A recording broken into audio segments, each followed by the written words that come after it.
Welcome to our HR Success Talk YouTube channel. Today here is Sagar Sanyal is with us, who is Director Technical Services of Two Insurance Brokers Private Limited. We welcome you, sir. Thank you very much. Sir, what is your view on coaching and training in today's changing market scenario?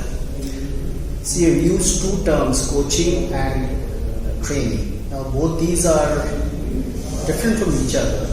Because coaching means a one-to-one interaction and is basically enhancing the skills of a person, whereas training is more of addressing a group and maybe transferring the knowledge. Now, if you really look into the coaching, which I am going to discuss first, is India is progressing quite a lot in that. The simple reason is that India is probably one of the countries which has got the maximum number of startups. And whenever you have a startup, the founder or the proprietor doesn't have answer to everything, and he cannot go to the board and simply say that I want to bounce off some ideas with them. So they need somebody who can mentor them, somebody who can coach them for such queries, some brainstorming and all that. So as a result, this is a very important thing. And the second part which I would like, in fact there are many points, but just to cut it short, I will mention the second point. In India, you find we are proud to say that probably the biggest of the brains and the best of the brains are there in India. And there are a lot of achievers. And what I mean by achievers is that they are achieving their goal and desiring for more. So they want more and more things to happen.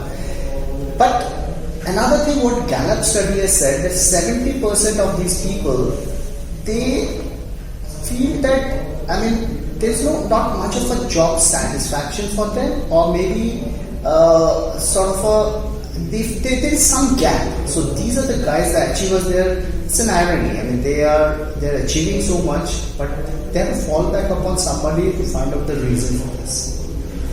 Going to training, the biggest obstacle in training is that for most of the corporates, training is the least priority. And the simple reason is that they feel that the cost is too much. But what they forget is that sum total of the performance of each individual is equal to the performance of the organization. So in training, the more you spend on the guys, the more they will deliver. And ultimately the training cost can be brought out from that.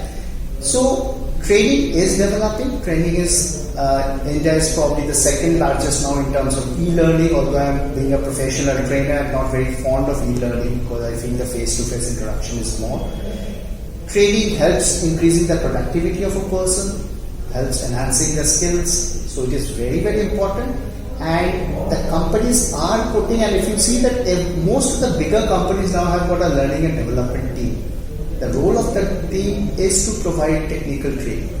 But one aspect which I need to highlight is that, at least in my area that I am from insurance industry, technical training is something which I often give to various people.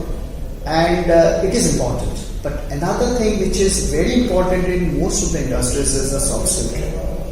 People need training on communication, people need training on presentation skills, on motivation techniques, leadership skills, and these are on a rise, and I'm sure in the going time, is really going to help people to develop their careers. And I really look forward to the day when the first job of the HR is going to be how to get the training done.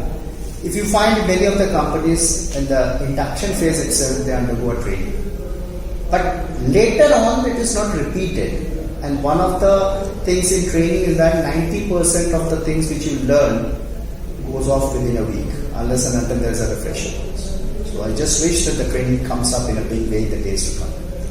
Thank you so much. Thank you, sir, for sharing valuable inputs regarding coaching and training. Thank you. Thank you very much.